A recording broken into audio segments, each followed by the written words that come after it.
স্বামী স্ত্রীর ভালোবাসা এমন হওয়া উচিত, একে অপরের প্রতি সর্বসদায় রাগ করলেও আবার পুনরায় যাতে একে রাগ করে থাকলে আরেকজন যাতে অভিমানটা ভাঙিয়ে দেয়। এমন অভিমান করা উচিত না যে মাঝখান্দা দিনের পর দিন এমন দেওয়াল তৈরি হবে যে দেওয়াল দিয়ে কান পাতলেও শোনা যাবে না, আর ধাক্কা দিলেও সেই দেওয়াল ভেঙে যাবে না।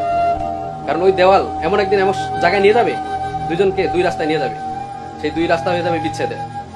এটা না করে একে অপরকে সম্মান করা, একে অপরকে সময় দেওয়া, একে অপরের কথা মানা, একে অপরের সাথে আন্তরিকতাভাবে দেখা, রাগ অভিমান থাকলে ভিতরে সেটা যাতে আবার হাস্যরসের মাধ্যমে কেটে যায়, পিছনের রাগগুলা যাতে মনে না রাখে।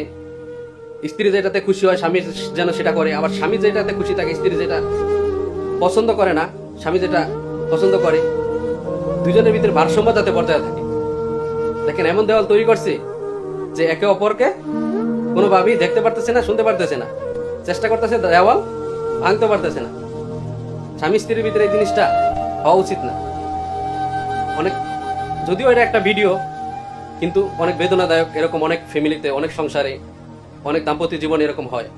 যাতে এরকম না হয় সবার জন্য শুভকামনা রইল, দোয়া রইল। ভিডিওটা ভালো লাগলে শেয়ার করে দেবেন।